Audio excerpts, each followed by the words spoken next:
Assalamualaikum warahmatullahi wabarakatuh. Apa kabar anak-anak TKP yang hebat? Bertemu lagi dengan Bu Dewi di pengembangan diri kelas 11 TKP. Minggu lalu Ibu sudah menyuruh kalian untuk merangkum mengenai materi dengan tema pergaulan remaja masa kini ya. Nah, minggu ini Ibu akan menjelaskan lebih detail mengenai materi tersebut.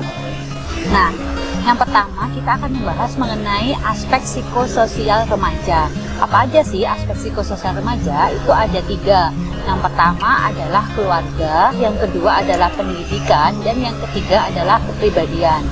Dan ketiga hal ini akan saling mempengaruhi. Biasanya remaja yang memiliki ketiga aspek psikososial yang baik, maka pergaulannya itu akan menjadi lebih baik, tidak mudah tersesat. Nah, perkembangan psikososial remaja itu juga dibagi menjadi beberapa tahap, yaitu lebih tepatnya ada 3. Yang pertama, tahap awal ketika kita berusia 10 sampai dengan 14 tahun. Biasanya ditandai dengan suka merasa cemas terhadap penampilan atau fisik. Apalagi cewek ya, yang lagi masa puber itu biasanya selalu memperhatikan penampilannya. Kemudian adanya perubahan hormonal. Biasanya orang itu jadi mut-mutan seperti itu emang perubahan hormon.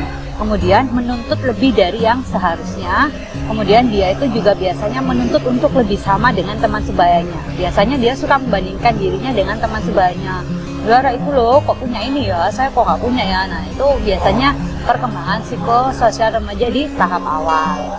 Kemudian kita lanjut ke tahap pertengahan, yaitu di usia 15 sampai 16 tahun. Biasanya remaja yang sudah memasuki usia ini, dia itu lebih mampu berkompromi, kemudian lebih belajar berpikir secara independen dan membuat keputusan sendiri, lebih tenang, sabar, dan lebih bertoleransi.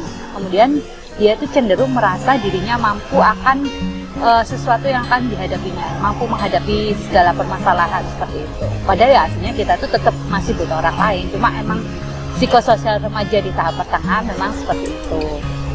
Kemudian yang terakhir ya ini tahap akhir di usia 17 sampai 19 tahun.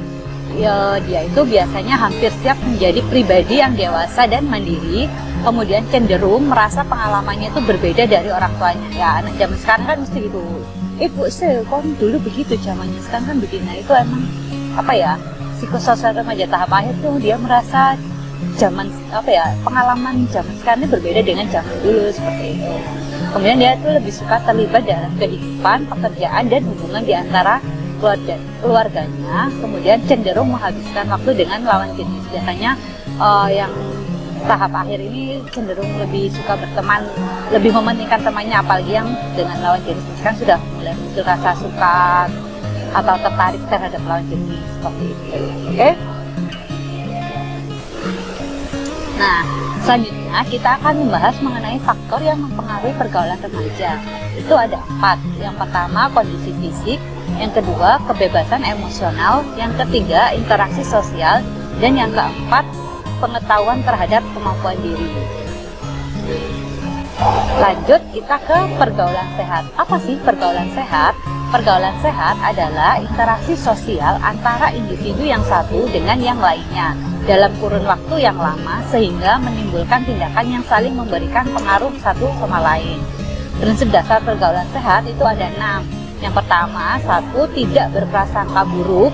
Kemudian harus saling memahami perbedaan, saling menghormati dan menghargai, saling memberikan nasihat, memberikan nilai positif bagi kedua belah pihak, dan saling menyadari bahwa manusia itu saling membutuhkan. Kita sebagai manusia walaupun hidup independen itu tidak bisa hidup benar-benar sendiri, kita masih butuh bantuan orang lain seperti itu. Jadi jangan sampai kalian tuh merasa aku loh gak butuh temen, itu salah. Tapi juga pergaulan juga harus di-maintain yang sehat seperti itu. Jangan sampai terjerumus ke pergaulan bebas seperti remaja kebanyakan zaman sekarang. Alhamdulillah ya, jangan sampai kalian terjerumus ke hal-hal yang negatif seperti itu, narkoba misalnya, ataupun seks bebas. Jangan sampai, sebisa mungkin dihindari dan jauhilah lingkungan yang seperti itu. Oke? Nah, ada beberapa macam dampak positif dari pergaulan sehat. Yang pertama, itu tidak mudah iri dan dengki kepada orang lain. Kemudian dia tidak suka membicarakan aib orang lain. Kemudian dia itu senang membantu orang lain, memiliki akhlak yang baik, ramah terhadap orang lain, Selalu ingat pada kebaikan, lebih sopan saat berbicara kepada yang lebih tua, kemudian selalu menepati janji. Dia juga pemaaf atas kesalahan orang lain dan mempunyai prasangka baik kepada orang lain. Contoh pergaulan sehat itu adalah kalian ikut dalam organisasi seperti pecinta alam, karang taruna, dan kegiatan ekstrakurikuler yang bisa mengembangkan bakat dan minat kalian seperti itu. Oke? Baik, langsung saja ke tugas 13 ya. Setelah menyimak video ini, kalian silakan mengerjakan latihan soal kuisis yang linknya sudah dibagikan di Google Classroom pengembangan diri kelas 11 OTKP. Jadi kalian bisa mencatat hal yang menurut kalian penting dan bisa membuka rangkuman kalian minggu lalu untuk membantu mempermudah kalian dalam mengerjakan kuisis. Setiap siswa diberi kesempatan maksimal 3 kali pengerjaan ya, jadi manfaatkan sebaik mungkin. Deadline-nya adalah sampai hari Jumat tanggal 16 April 2021. Ingat ya, nilai yang masuk rekap adalah nilai rata-rata tertinggi, nilai rata-rata bukan nilai tertinggi. Jadi gunakan strategi juga dalam bermain kuisis. Ya baik, saya rasa cukup sampai di sini materi yang saya berikan hari ini. Semoga bermanfaat.